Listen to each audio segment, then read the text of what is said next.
Okay, thank you, Ashley. That just your story reminded me of the quote I heard the other day, Grace Lee Boggs, which resonates with our friend here from Detroit. The most radical thing I ever did was stay put, and just how you ended up in a place because of your personal history, and then you're there, and clearly you're just tripled down or quadrupled down on really making that place amazing. So thank you for sharing your story with us.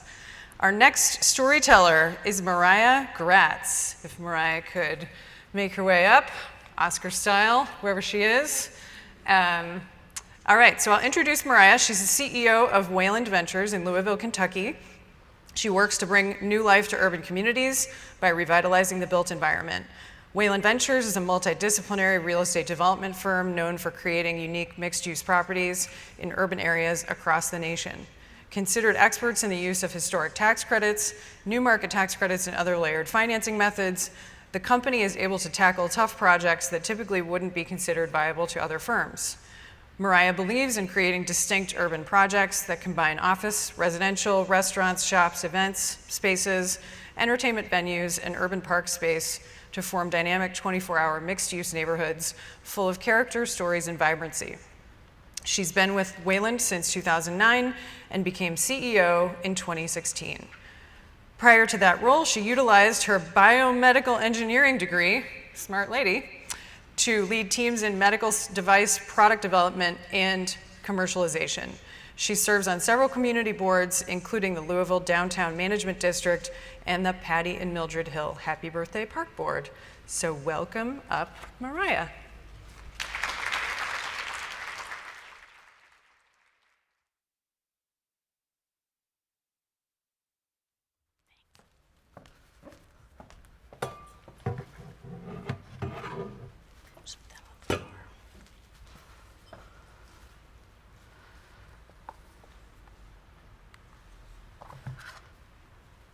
Good morning, everyone, and thank you all for being here.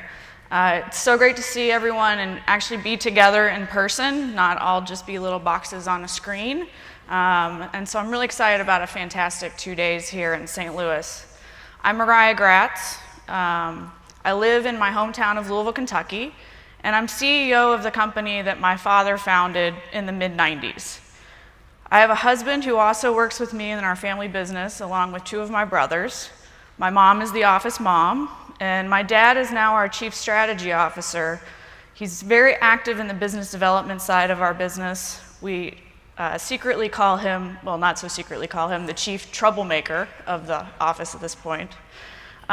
He also plays more golf and takes more vacations than he used to. I have 2 kids, no pets, and I live in a historic, near-urban, walkable neighborhood.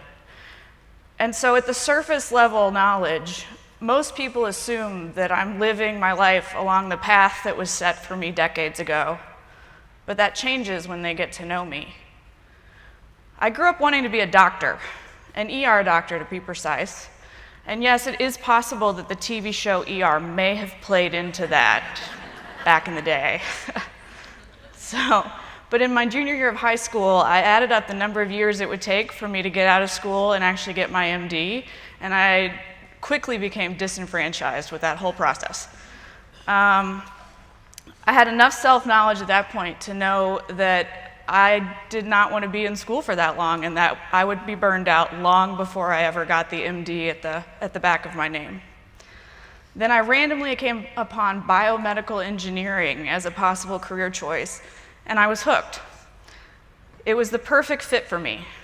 I could make a positive difference in people's lives without having to go to school for the next 10 to 15 years. And in fact, I could make a difference in thousands of people's lives via development of medical devices that would help them with whatever medical impediments they had. So in the fall of 1994, I set off for WashU, right on the other side of Forest Park from here. And I majored in biomedical engineering, and the idea of changing that course never occurred to me. My father is an architect by training. I have no artistic ability whatsoever, and so I never even thought about going on that path. Things started to divert for me my senior year of college. I took kind of my first left turn. I was registered and ready to stay for an extra year in St. Louis to get my master's degree. And because of some extra classes I took my senior year, I could get that done in a year instead of 2 years. So, I was all about efficiency at that point. But as the spring of my senior year drew closer and closer, I just couldn't get excited for staying around for another year. I felt very about it. So I started testing the waters a little, and I realized I didn't really want to go straight from my senior year into my career, and I didn't really want to stay in St. Louis, so I wasn't sure what to do.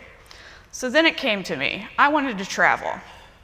And I hadn't had the opportunity to study abroad while I was at WashU because I was playing varsity soccer, and so that took up a lot of extra time outside of engineering. So I started researching options online, and I found a college in London with a 1-year master's program. I applied, I got in, I packed my bags 2 months after graduation, and I moved to London for a year. And it was probably one of the best and most challenging years of my life. The best because of all the amazing experiences I had. I was able to travel all over Western Europe. I had an absolutely fantastic time. I was also able to play soccer for my football in England for my college while I was there, so that was an amazing experience. But it was also extremely challenging because all of that time I spent traveling, for the most part I did that by myself. And there is a huge amount of, you really get to know yourself when you're traveling by yourself in a foreign country, especially when you don't speak the language. But even that aspect of things ended up contributing to why it was one of the best years of my life. I came out of my time in London with a greater self-awareness and self-confidence than I otherwise would have. After my year in London, I immediately moved to Boston, where I was hired at Abiomed as their first ever systems engineer. I was working on a totally implantable artificial heart. So which was ultimately approved by the FDA for commercialization while I was there. That was one of the first projects I ever worked on, was the FDA submission for that commercialization. After a year, I was promoted to project lead, and then about 2 years later, my boss, the program manager, left the company. And so the VP of engineering calls me into his office and asks me if I'll help put together provide feedback on the job description. And I said, well, Bill, I want the job. And he's like, Mariah, you need 10 years of experience for this job. I said, well, that's what you think, but I know this system better than anybody, and you can provide me management training, so I want the job.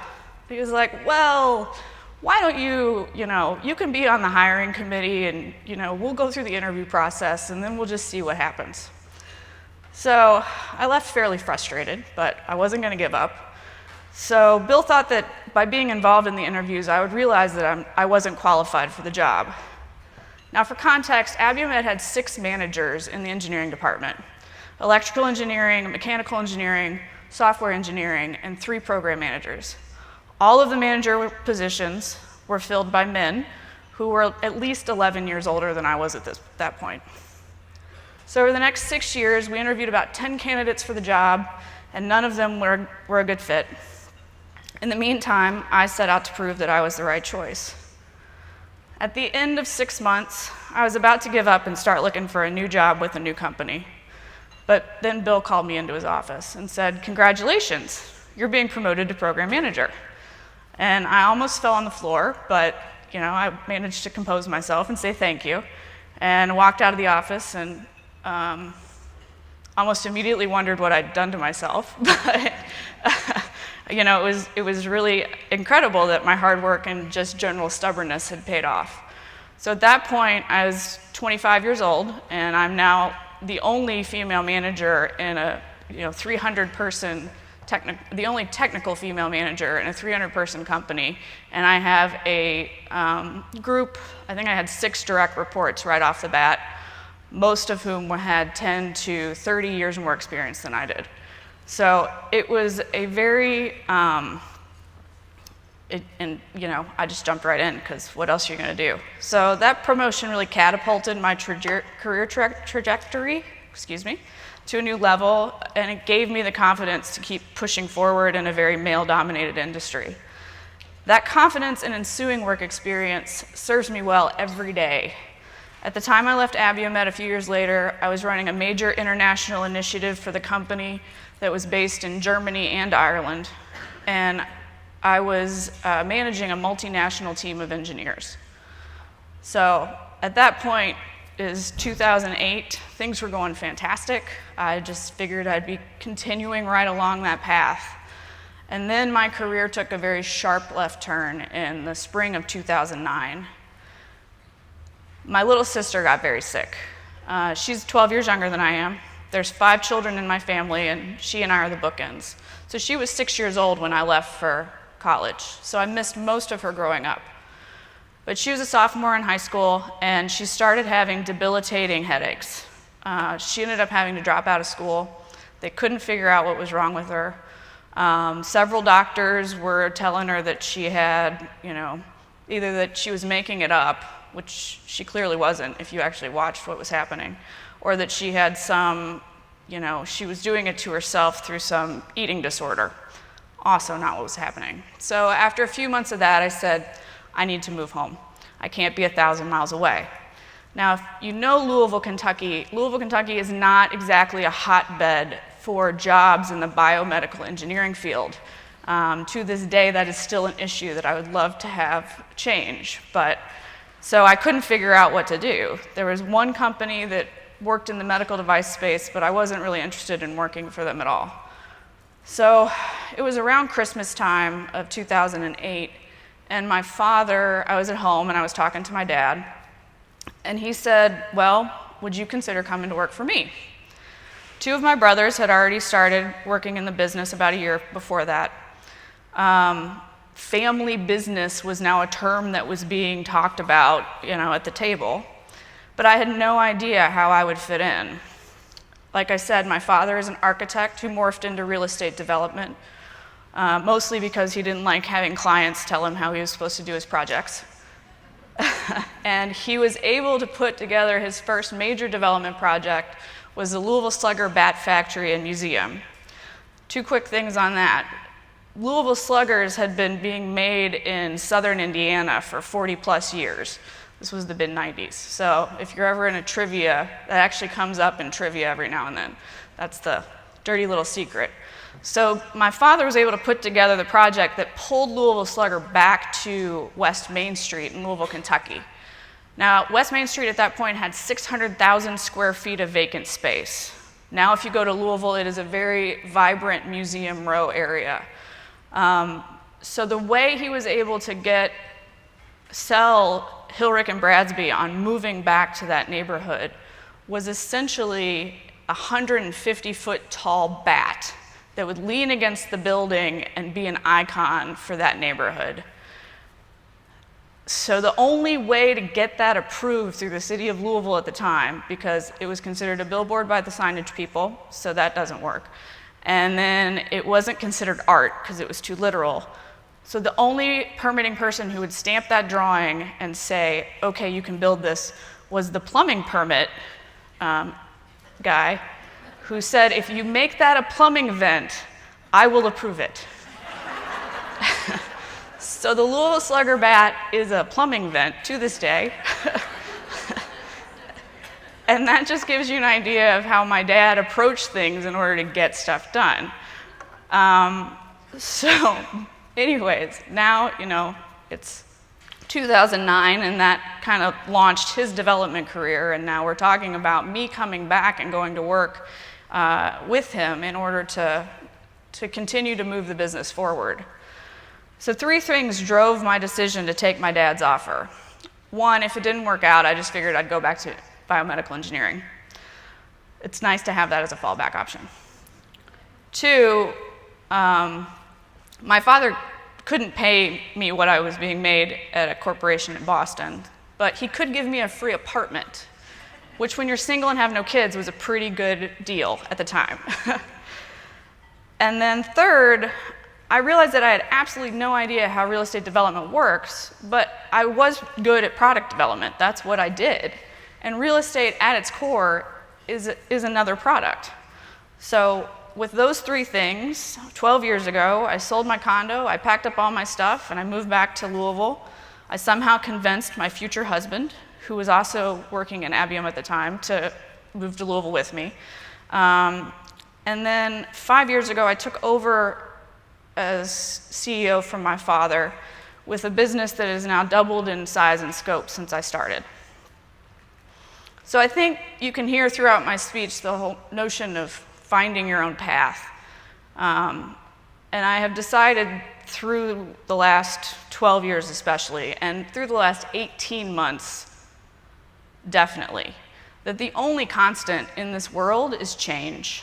And for some reason, that is also one of the only things that most people push hardest against. People don't like change. And you know, what I found out from my story is that embracing of change and that embracing of being okay taking that left turn or that right turn can make all the difference. Now, some of you will be saying, well, that's easy to say. You were young, you were single, you know, life gets more complex as you move forward. And I 100% agree with that. So now, you know, I got married, I had a child while I was working to grow our family business into a sustainable enterprise that could support my parents, my brothers, their growing families, me and my growing family. And it was a lot of pressure and responsibility. And I realized I didn't really have the tools that I needed to do that. Because while my father is a brilliant man, he is also a consummate entrepreneur. He built his business by being innovative, responsive to changing market demands, and having the ability to pivot on a dime. Unfortunately, as a company grows, it usually reaches the point where you need to have a little more structure in order to make it sustainable. He believed in the totally flat business structure where everybody reported up to him, which works with 5 people, gets a little shaky at 20 people. So the entrepreneurial way of running a business, you know, tends not to be very scalable. And that's why he pegged me for CEO. I was the corporate-trained, engineering-educated member of the business who had the capability of enacting some of that much-needed change. But unfortunately, I mean, it took me years to convince my father and my brothers that we needed to change and that we couldn't do what we had been doing for the last 20 years. So in 2013, I woke up a new mother with a successful husband and some major dissatisfaction with the state of my own career and my family's business. I felt like the business and therefore my career was going in circles, and I was extremely frustrated. So I tried to figure out, you know, where do I go from here? And I made a decision. I decided I was going to go back to school and get my MBA. And then that would help me discern between 2 paths. One, I could stay in the family business. I could probably become CEO. I would push us in a different direction. Or 2, I would use my MBA in order to catapult me back into the medical device industry. I'd move to Boston. I'd drop the family business. I'd go along my way. So I found a program through a top business school that was mostly online, and I spent 2 years taking classes on a webcam from my kitchen island from about 8:30 to 10 o'clock at night after I'd put my kids to bed. As an aside, that was excellent training for the last 18 months because I already knew how to be on Zoom. Most people thought I was a little nuts, and looking back, I probably was. But it turned out to be the exact right path for me. The skills and the support network that I gained through the MBA are the reason that I was tapped as CEO, and it allowed me to professionalize and stabilize our family business, which was on a huge growth trajectory, you know, up until COVID kind of smacked us back last year. I'm blessed to go to work every day with my father, 2 brothers, my mom, and my husband. In the last 5 years, I've grown into my role as CEO, and with COVID hitting last spring, the full impact of that responsibility really hit home. When the whole world turned upside down, it was up to me to steer the ship, while trying to be a preschool and a 1st grade teacher at home, which I realized very quickly, being a school teacher was definitely never going to be my career path. I felt like I was pivoting at least once a day for months, and for someone who was very comfortable taking sharp left turns when necessary, Even I am fatigued by the turmoil of the last 18 months. And, I'd be just fine with a straighter path for a while, but I'm not sure that that's what's coming. But I am a stronger, more resilient, and more self-aware leader today because of what has transpired. And my company continues to move boldly forward into whatever uncharted waters we're coming up upon. So as I leave you here today, I would like you to remember these themes. Stand up for yourself. Don't be afraid to take risks. Find your own path, and don't be afraid of change. I never thought I would be where I am today, but I wouldn't change my path for the world. And I'm excited to travel the next few miles, even though it will probably be a meandering path that involves at least 2 or 3 more sharp left turns. Thank you.